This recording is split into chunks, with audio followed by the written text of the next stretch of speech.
오늘은 딱 한 자입니다. 쉼이라는 제목으로 하나님의 말씀을 살펴보겠습니다. 지난주에 제가 설교를 듣는데 인터넷에 떠도는 이야기라고 소개하면서 말씀을 전하는 것입니다. 이런 내용이더라고요. 하나님이 우리에게 주신 소중한 금이 세 종류가 있는데 황금, 소금, 그리고 지금이다. 한 남자가 이 말이 되게 은혜가 됐나 봅니다.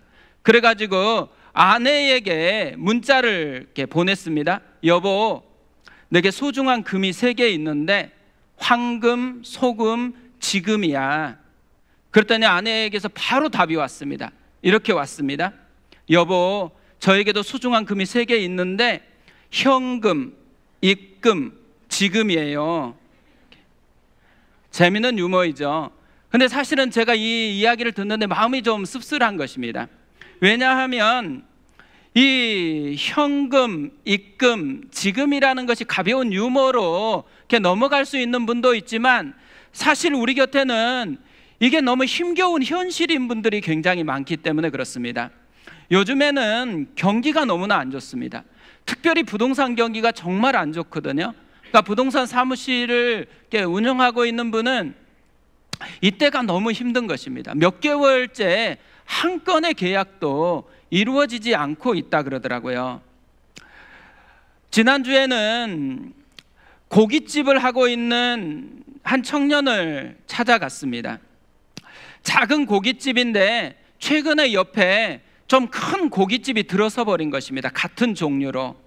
그러다 보니까 이 고깃집과 상대를 할 수가 없으니까 메뉴를 좀 바꿨습니다. 스테이크로 바꿔서 새롭게 좀 출발하는 거거든요. 얼마나 힘들겠어요. 그래서 이 청년을 좀 위로하고 싶어가지고 저희 가족들을 다 데리고 가서 함께 식사를 했습니다. 제가 어제 신문을 보는데요, 이런 제목의 기사가 눈에 들어왔습니다. 개처럼 뛰고 있어요. 숨진 배송기사 산재 인정. 무슨 내용인가 살펴봤더니만 심야 로켓 배송 업무를 하다가 지난 5월에 숨진 고 정슬기 씨의 산업재해가 인정되었다라는 뉴스였습니다. 심야 로켓 배송 업무가요, 오후 8시 30분부터 시작해서 다음 날 7시까지 하루 10시간 30분을 일하더라고요. 주로 이렇게 일주일 해보니까 63시간을 일하는 것입니다. 하루 평균 물량이 250개였대요.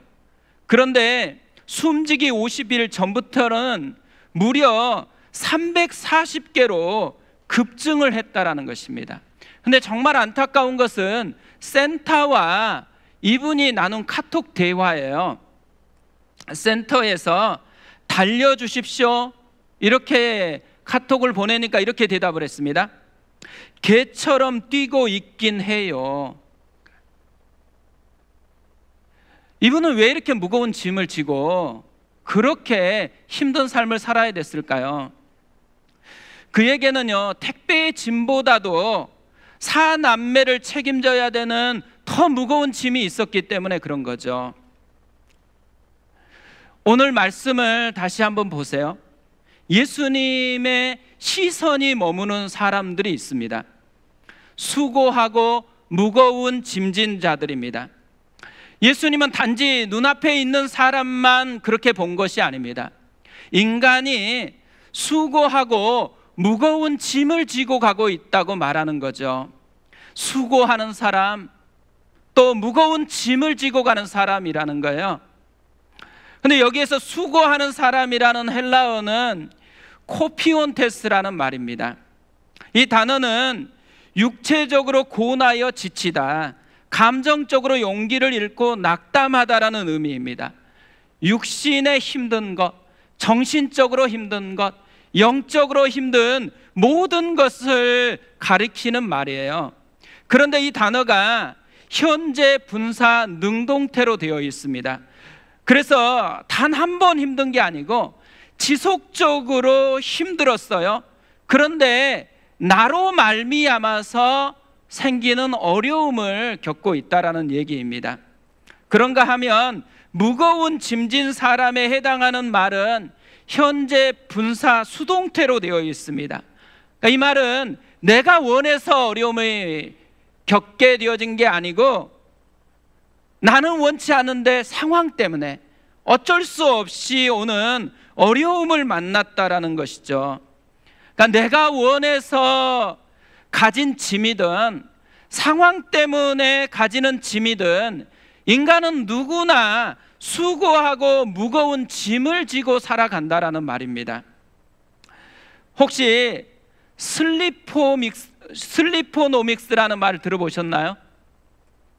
아마 잘 안 들어보셨을 텐데요, 잠이라는 의미의 슬립과 경제학이라는 의미의 이코노믹스가 합쳐져서 생긴 새로운 신조어입니다. 수면 경제학이라는 이야기인데요, 각종 스트레스 때문에 불면증이 심해지고 있어요. 그래서 조금이라도 좀 더 깊은 수면을 좀 갖고 싶어 가지고 여러 가지 것들을 구입한다라는 거죠. 그래서 이때 구입하면서 치르는 대가를 계산하는 것이 이 수면 경제학이라고 얘기를 합니다. 우리나라만 해도요, 2011년도에 보니까 4,800억 원이었던 수면 시장인데 10년이 지난 2021년에는 약 3조 원으로 커졌다고 합니다. 10년 만에 무려 5배가 늘어났어요. 10년 만에 무려 5배나 되는 사람이 불면증에 시달리고 스트레스에 시달리고 있다는 것이죠. 그러니까 예수님 당시만이 아니라 오늘날 살아가고 있는 모든 사람들이 피해갈 수 없는 공통적인 것이 수고하고 무거운 짐이라는 이야기입니다. 저는 이런 현실을 살아가고 있는데 오늘 말씀이 굉장히 위로가 되는 것입니다. 왜냐하면 예수님이 머물고 있는 시선 때문에 그렇습니다. 보통 사람들은 인기 있는 사람을 가까이 하려고 하죠. 가난한 사람보다는 부자에게 시선이 더 갑니다. 실패한 사람보다는 성공한 사람을 좀 더 가까이 하고 싶어 하는 마음이 있는 것이죠. 그런데 우리 예수님의 시선이 어디에 머물러 있어요? 수고하고 무거운 짐진 자들을 향하고 있다는 것이죠. 지치고 고달픈 현실을 살아가고 있는 우리를 예수님께서 바라보고 있다는 것입니다. 그러면서 예수님이 선포하세요. 그것도 2번이나 선포를 하십니다. 내가 너희를 쉬게 하리라. 너희 마음이 쉼을 얻으리니. 무슨 의미예요?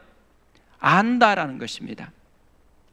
우리가 얼마나 힘겨운지 안다라는 것이에요. 수고하고 무거운 짐을 지고 가고 있는 우리를 알고 있다라는 거예요. 그래서 쉼을 주고 싶다라는 것이죠. 지난 한 주간 전 내내 생각나는 찬양 하나가 있었습니다. 주 예수 오셔서 내 슬픔 아셨네. 나의 아빌도 내 주 아셨네. 아마 이 찬양 또 찾아서 들으면 목사님하고 불렀던 게 좀 다른 것 같은데 이렇게 생각할 수도 있습니다. 이렇게 이어져요. 나 주를 버리고 떠나갔었네. 주님 약속대로 날 붙드셨네. 주 말씀하네. 물가로 나오라. 내 곁에 서라. 내 목마른 것을 내가 채우리라. 너 방황할 때에 흘리던 내 눈물, 그 눈물을 위해 내가 죽었노라. 내 슬픔을 아신대요. 내 앞일도 아신대요. 나는 비록 주님을 떠났는데 주님은 날 버리시지 않고 붙드신대요. 그러면서 목마른 것을 채워주겠다고 하십니다. 그러니까 수고하고 무거운 짐을 지고 가고 있는 우리를 아신대요. 그러면서도 포기하지 않고 그런 우리에게 쉼을 주고 싶다라고 찾아오신다라는 것이죠. 근데 저는 이게 얼마나 위로가 되고 힘이 됐는지 모릅니다. 또 그러면서도 우리 성도님들 진짜 이 힘겨운 현실을 살아가고 있는 한 분 한 분이 이 예수님의 마음을 좀 경험하면 얼마나 좋을까, 이런 생각이 참 많이 들었었습니다. 오늘 우리가 예배하는 이 가운데서 그 예수님을 경험하였으면 좋겠습니다. 예수님을 우리가 온전히 내 사건으로 만나지는 은혜가 있었으면 좋겠습니다. 오늘 우리도 깔끔하게 옷을 입고 이 자리에 앉아 있잖아요. 그런데 우리의 속을 들여다보면 수고하고 무거운 짐이 우리 모두에게 있는 것이죠. 그런 우리에게 주님이 말씀하세요. 내가 너희를 쉬게 하리라. 너희 마음이 쉼을 얻으리니. 예수님을 만났으면 좋겠어요. 또 특별히 오늘 초대되어서 오신 분, 한 분 한 분은 아마 더 힘들 거예요. 낯선 곳에 왔고 또 힘든 이런 상황에 있는데 주님이 말씀하세요. 내가 너희를 쉬게 하리라. 너희 마음이 쉼을 얻으리니. 이 예수님을 만나는 은혜가 있었으면 좋겠습니다. 그럼 어떻게 하면은 예수님이 주시고자 하는 이 쉼을 나의 사건으로 누릴 수가 있을까요? 오늘 예수님은 두 가지 길을 우리에게 소개합니다.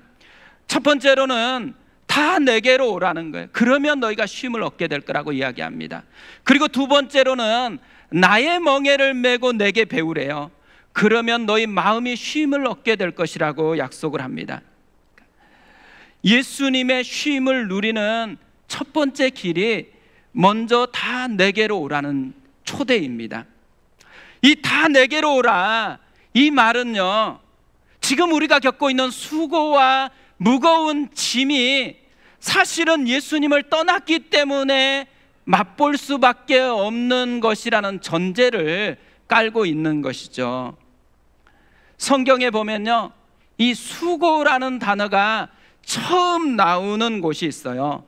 창세기 3장에서 아담과 하와가 죄를 짓고 하나님을 떠났을 때입니다. 하나님을 떠난 여자에게 하나님께서 네가 수고하고 자식을 낳을 것이라고 이야기합니다. 하나님을 떠난 아담에게 하나님께서 내 평생에 수고하여야 그 소산을 먹으리라고 말씀하세요.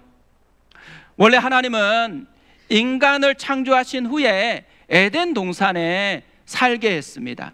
이 에덴이라는 뜻은 기쁨이라는 의미예요. 그러니까 기쁨을 누리며 살기를 원했다라는 거예요. 쉼을 풍성하게 누리며 살기를 원했어요. 그런데 인간이 죄를 지으면서 이 모든 것이 산산조각이 나버렸다라는 거죠. 기쁨의 관계가 두려움의 관계로 바뀌어버렸습니다. 기쁨이어야 되는 일하는 것이 이제는 수고하고 무거운 짐처럼 여겨지게 되어버린 것이죠. 그런 사람에게 하나님이 나타난 거예요. 하나님이 나타나서 아담에게 다가오자 아담과 하와가 여호와의 낯을 피하여 숨어버렸습니다. 그때 하나님이 아담에게 다시 이렇게 부르십니다. 아담아, 내가 어디에 있느냐? 아담아, 네가 어디 있냐? 이 말은요, 어디에 숨어 있는지 몰라서 찾는 게 아닙니다. 네가 원래 있어야 될 자리가 그 자리가 아니다라는 말인 것이죠. 네가 원래 누려야 될 것은 죄의 짐이 아니고 무거운 수고가 아니었고 나의 품이었고 내 품 안에 있는 기쁨이었다라는 것이에요. 너는 다시 내 품으로 돌아와서 나의 기쁨을 너의 기쁨으로 맛보아야 된다라고, 쉼이 다시 회복돼야 된다라고 찾으시고 있는 것이죠. 예수님도 탕자에 비유해서 비슷한 말씀을 하셨습니다. 두 아들을 둔 아버지가 있었습니다. 둘째 아들이 아버지에게 유산을 달라고 한 거예요. 당시 상황을 보면 유산을 달라라는 말은 아버지를 죽은 사람으로 취급하겠다라는 의미예요. 그럼에도 불구하고 아들에게 유산을 물려줍니다. 그러자 아들이 재산을 다 정리해가지고 아버지의 간섭이 없는 먼 곳으로 이동을 해요. 그곳에서 자기 마음껏 가지고 있는 돈을 다 허비했습니다. 그런데 큰 흉년이 들었어요. 할 수 없이 한 사람에게 빌붙여서 살아가면서 그의 돼지를 치게 되었습니다. 돼지가 먹는 쥐염 열매로 배를 채우고 싶은데 주는 사람이 없는 거예요. 이렇게 비참했을 때에 문득 아버지가 다시 생각이 났습니다. 그래서 아버지께로 돌아가려고 합니다. 대신 차마 아들이라고는 못하겠으니까 품꾼의 하나로 여겨달라고 부탁하려고 하면서 이제 아버지의 집으로 향해서 나아가는 것입니다. 멀리서 아버지가 이 아들을 보게 되어집니다. 외형적으로 너무 남노하고 초라한 모습인데 아버지는 아들을 알아보는 거예요. 그리고 달려갑니다. 안아줍니다. 그리고 나선 제일 좋은 옷을 내어다가 입히고 손에 가락지를 끼우고 발에 신발을 신기고 잔치를 벌입니다. 아들됨을 회복시켜 주는 거죠. 아들에게 진정한 쉼을 아버지가 회복시켜 주시는 것입니다. 아들됨을 회복시키기 위해서요, 아버지는 계속 준비해 왔다라는 거예요. 옷도 신발도 하나하나를 계속 준비해 오고 계셨다라는 것이죠. 저는 오늘 말씀을 묵상하는데 제 옛날 모습이 이렇게 문득문득 떠오르는 것입니다. 저는 원래 종갓집의 막내 아들이었거든요. 근데 이상하게도요, 예수 믿는 것이 그렇게 싫었어요. 근데 토요일마다 중학생 때 친구들이 우리 동네로 와서 저에게 자꾸 교회를 가자라고 이렇게 이야기를 하는 거예요. 근데 그때마다 제가 얼마나 독사는 아닌데 독설스럽게 이렇게 이야기했는지 몰라요. 아니, 우리 조상신도 안 믿으면서 왜 남의 나라의 신을 그렇게 믿게 하냐. 또 그리고 제가 보니까 하나님이 너네들한테 그렇게 해준 게 많으면 너네가 지금 이런 모습이겠냐, 공부나 좀 해라, 이런 게 이제 제가 굉장히 많이 얘기했던 거거든요. 그런데 고등학교 2학년이 됐는데 또 한 친구가 저에게 이제 교회를 가자 그러는 거예요. 그러면서 안 가면 의리를 끊겠다라고 이야기를 하는 것입니다. 그래서 교회를 가기 시작한 거예요. 그런데 오늘 설교를 준비하다 보니까 제가 의리 때문에 교회를 간 것은 아니었구나라는 것을 발견했어요. 사실 저는 그때요, 굉장히 외로움이 마음에 있었습니다. 원래 제가 형님 집에서 고등학교를 다녔거든요. 그런데 그 형님 집에 놀라우면 안 되는데 순천 여고생 1학년, 나하고 똑같은 학년인 친구가 하숙을 했어요. 그래서 1년이 넘게 이 친구랑 같이 밥도 먹고 이야기도 나누고 그랬는데 이 친구가 갑자기 학교 가까운 곳에 하숙을 옮긴 거예요. 그러니까 이 빈 굉장히 외로움이 제 안에 있었거든요. 그런데 이 외로움을요, 교회가 채워준 거예요. 저의 쉼터가 교회가 되어 주었더라고요. 그러다가 대학에서 진짜 예수님을 만나게 됐습니다. 대학에 완전 촌놈이 올라갔기 때문에 선배들이 보니까 되게 좀 불쌍하게 보였나 봐요. 그래서 어느 날 전화가 왔어요. 제가 정말 존경하는 4학년 선배님이 저에게 전화해서 같이 저녁을 먹고 하룻밤을 좀 보내고 싶다라는 거예요. 그래서 제가 가서 식사를 하고 이분과 시간을 보내는데 이분이 자기가 어떻게 예수님을 만나게 되었는지 이것을 한참 얘기하고 나는 어떤 모습인지를 또 저의 얘기를 듣고 그리고 나서 저를 축복해 주고 싶다고 손을 잡고 기도를 해 주는 것이었습니다. 이때가 얼마나 마음이 너무너무 좋더라고요.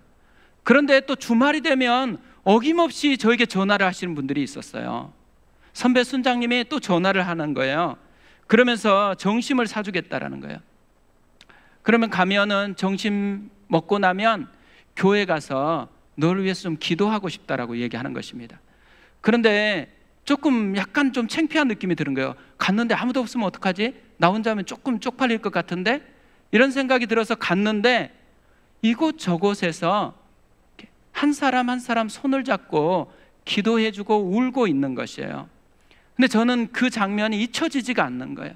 그때 그 숨소리, 그때 그 울음소리, 그때 그 영혼을 품는 그 공기가 굉장히 제 마음에 가득 채워지는 그런 것을 경험을 했습니다. 돌아보니까요, 저는 예수님의 품을 경험했는데 주로 제가 경험했던 예수님의 품이 뭐냐면 선배들이 저에게 내미는 손을 통해서 예수님의 품을 경험했더라고요. 그러면서 자꾸 생각이 되는 거예요. 왜 이분들은 나를 그렇게 사랑했을까? 나를 위해서 이렇게 시간을 들이고 돈을 허비하고 왜 그랬을까? 근데 답을 찾는 건 어렵지 않았습니다. 왜냐하면 이분들이 먼저 맛본 게 있는 거예요. 예수님의 사랑을 맛본 것입니다.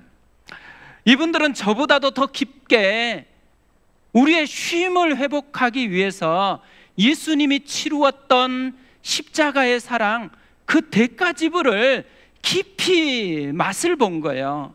그래서 자신이 맛본 그 깊은 사랑을 저에게 조금이라도 흘려보내고 싶어 했던 것이죠. 로마서 5장 8절에서 이렇게 말씀합니다. 우리가 아직 죄인 되었을 때에 그리스도께서 우리를 위하여 죽으심으로 하나님께서 우리에 대한 자기의 사랑을 확증하셨느니라. 또 에베소서 2장 13절에서 18절까지는 이렇게 말씀합니다. 이제는 전에 멀리 있던 너희가 그리스도 예수 안에서 그리스도의 피로 가까워졌느니라. 그는 우리의 화평이신지라.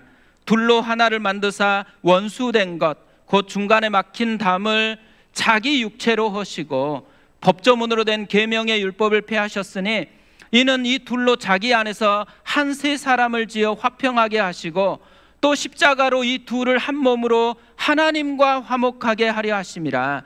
원수된 것을 십자가로 소멸하시고 또 오셔서 먼 데 있는 너희에게 평안을 전하시고 가까운 데 있는 자들에게 평안을 전하셨으니 이는 그로 말미암아 우리 둘이 한 성령 안에서 아버지께 나아감을 얻게 하려 하심이라. 아버지가 아들을 위해 준비했던 것처럼 예수님께서 우리에게 쉼을 주시려고, 우리와 하나님의 깊이 화목돼서 그 하나님의 풍성한 것을 우리가 누리게 하기 위해서 대가를 지불하셨대요. 십자가라는 대가, 날 위해서 십자가에서 못 박혀 죽으시고 그 대가로 나를 하나님과 화목되게 해서 진정한 쉼을 누리도록 대가를 지불해 주셨다라는 것이죠. 그런데 저의 선배님들이 이 사랑을 먼저 경험한 거예요. 그리고 저도 지금 이 사랑을 또 맛보아서 한 분 한 분에게 이 사랑을 흘려보내고 싶은 것이죠. 수고하고 무거운 짐을 지고 가고 있는 우리를 향해 예수님이 말씀하세요. 다 내게로 오라. 난 준비되어 있다. 십자가에서 못 박힌 그 손을 내밀면서 이제 내 품에 안겨라. 내 품에서 풍성한 쉼을 좀 회복해라. 그러면서 혹시라도 우리가 보이지 않는 예수님의 사랑을 못 느낄까 봐서 우리 곁에 있는 누군가 이미 예수님의 사랑을 경험한 그분들을 주님의 손이 되게 해서 우리에게 보내주신다라는 거죠. 그분들을 통해서 우리가 예수 그리스도의 사랑을 나의 사랑으로 다시 경험하게 되는 이 하나님의 계획이 우리에게 있다라는 것입니다. 우리가 이번 한 주간 이 예수님의 초대를 깊이 누리셨으면 좋겠어요. 그리고 또 하나, 우리가 이미 맛보았으면 누군가에게, 수고하고 목마른 사람이 있으면 그분에게 이 사랑을 전달해 주었으면 좋겠습니다. 또 하나, 예수님의 쉼을 누리기 위해서는 내 멍에를 메고 배우라고 말씀을 합니다. 멍에는 효과적으로 소를 이끌기 위해서 소의 목에 씌우는 것입니다. 그러니까 저는 농사꾼의 아들이기 때문에 이걸 정말 많이 보고 자랐거든요. 근데 도시에서 자란 분들은 혹시 모를까 봐서 제가 사진을 준비를 했습니다. 이 소 목에 씌운 것이 멍에입니다. 근데 예수님 당시에는요, 한 마리를 매는 멍에가 아니고 두 마리를 연결해서 매는 멍에가 당시에 있는 멍에였다고 합니다. 그래서 보통은 어미소하고 새끼소가 함께 멍에를 맨대요. 그러면 모든 짐이 어미소에게 다 쏠리고 새끼소는 따라가기만 하면 되는 것이죠. 이 멍에라는 말이 쥐고스라는 헬라어인데요, 이 쥐고스라는 말의 원래 의미가 뭐냐면 연결하다, 연합하다라는 의미를 가지고 있다고 합니다. 그러니까 수고하고 무거운 짐을 담당할 수 없는 연약한 우리와 예수님께서 기꺼이 멍에를 함께 메어 주시려고 하신다라는 거예요. 우리가 우리 삶을 이렇게 뒤돌아보면요, 어느 순간에 예수님의 멍에의 흔적이 발견될 때가 있습니다. 저도 설교를 준비하다가 개척을 하고서 몇 년 안 됐지만 지금까지 이 일을 이렇게 쭉 생각하게 됐어요. 그런데 우리 교회가 시작할 때 꿈 중에 하나가 뭐였냐면 예수님이 세우시는 교회가 되는 것이었어요. 그러니까 예수님과 함께 멍에를 메고 가는 교회가 되는 것이었더라고요. 근데 돌아보니까 저는 계속 실수도 많았어요. 저를 보니까 연약함이 정말 많았더라고요. 그럼에도 불구하고요, 하나님께서 교회를 해마다 점점 더 세워주시고 해마다 사람들을 더 보내주셔가지고 교회가 되어질 수 있도록 만들어주셨다라는 것이 발견되어지는 거예요. 그러니까 불과 작년까지만 해도 저희는 교사들이 없다고 막 좀 교사를 보내달라고 아우성이었거든요. 그런데 올해 보니까 어느 순간에 교사들이 이렇게 팀을 이루어서 사역하고 있는 게 보여지는 것입니다. 이런 하나하나 교회가 세워진다라는 이 모든 속에 보니까요, 예수님이 멍에를 메고 가시면서 세워주는 흔적들이 하나하나 발견이 되어지는 것입니다. 아마 오늘 초대를 받아서 처음 오신 분들이 이곳에 있잖아요. 근데 그냥 초대해서 우연히 온 것 같지만 사실 우연이 아닙니다.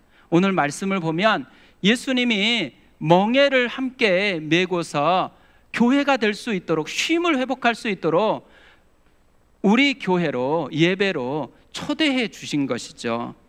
저는 초대된 모든 분들이 이 예수님이 멍에로 함께 해주시는 이 모습을 좀 발견하고 그 사랑을 다시 경험하는 은혜를 누렸으면 좋겠습니다. 어제 순장반이 있었는데요, 이 순장반에서 히스기야 왕에 대해서 살펴보았습니다. 근데 이 히스기야 왕이 어디를 가든지 형통했대요. 그리고 그 이유를 열왕기하 18장 6절에서 이렇게 설명을 합니다. 곧 그가 여호와께 연합하여 그에게서 떠나지 아니하고 여호와께서 모세에게 명령하신 계명을 지켰더라. 여호와께 연합되었기 때문에 가는 곳마다 하나님의 능력이 자기 능력처럼 경험되어져서 형통하는 삶을 누렸다라는 거죠. 그런데 여기에서 연합하다라는 단어가요, 우리말로 다시 해석하면 이런 말이에요. 착 달라붙다. 히스기야는 비록 연약한 것도 있고 허물도 많았는데 여호와께 착 달라붙으니까 하나님의 능력이 자기에게 스며드는 거예요. 그래서 연약한 자기의 능력으로 살지 않고 공급하시는 하나님의 능력을 자기 것으로 맛보면서 사는 그런 비밀을 간직하게 됐다라는 것이죠. 그런데 이것은 히스기야만의 문제는 아닙니다. 다윗도 이런 것을 경험했습니다. 그래서 시편 68편 19절에서 이렇게 노래합니다. 날마다 우리 짐을 지시는 주 곧 우리의 구원이신 하나님을 찬송할지로다. 날마다 우리 짐을 지시는 주님을 경험했다라는 거죠. 사실 오늘 또 내일 또 우리는 짐을 지고 살아가게 될 것입니다.